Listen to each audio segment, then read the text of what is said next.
Hello, everybody. Still getting bald. Don't worry about that. I did my exercises this morning as well, so I did finish them.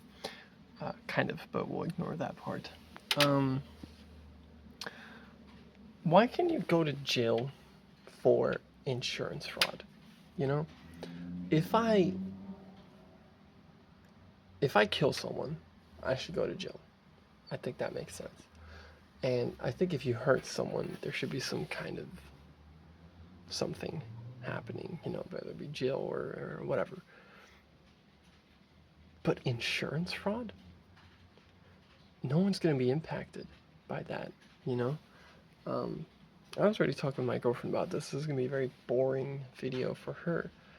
I just don't get it, Like, it doesn't seem fair. And I think that when it doesn't feel fair, the law kind of fails, Like, I feel like that's part of what the law should do, is it should be fair, or at least feel that way.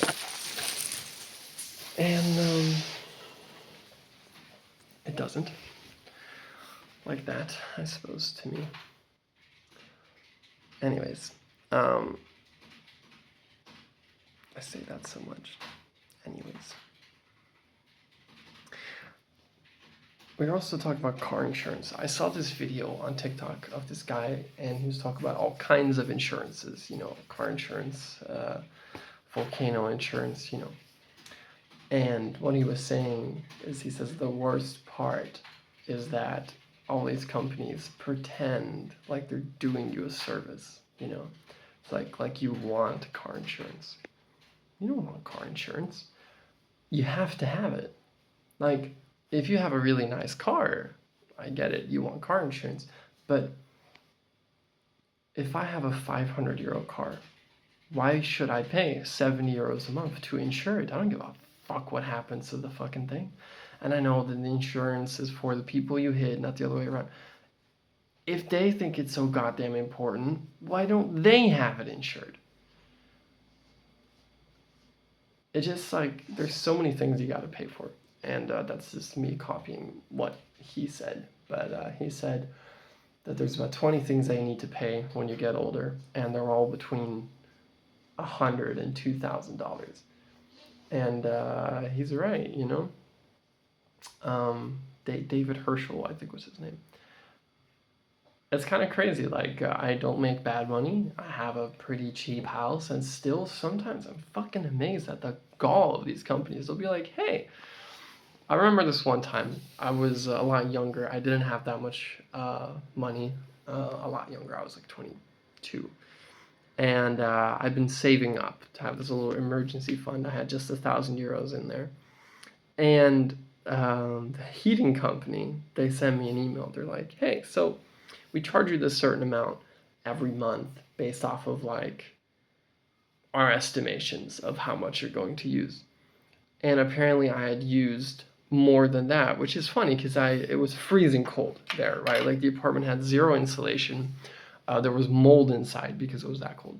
But they said, you used too much. So they said, please pay us 1,000 euros within the next 2 weeks. Thank you. And I'm like, I was already paying 180 euros a month, by the way. So just imagine that is you're paying in total, is you're basically paying 260 euros a month for heating, right? And my apartment was stone cold. It was 14 degrees inside. There was always mold. I had to use electrical heating on top of the gas heating because it was too expensive to actually run the gas heating. But they will say that it's a favor, They really talk like they're telling you like, oh, we're helping you. You're not helping me. You're a piece of shit. And I think that that's really important. Less important news, I went to the hospital today. I was so anxious about it. I forgot everything. I was being stupid. I was late. And I was so stressed about it. And in the end, it didn't matter. And they helped me very well. They were very nice. So I'm sorry to say, Mr. Stallone, but the time for anxiety to know not to fuck with me has not yet arrived. But I'm sure that it will eventually. I wish you all a very good night, and may you never ever have to pay for car insurance.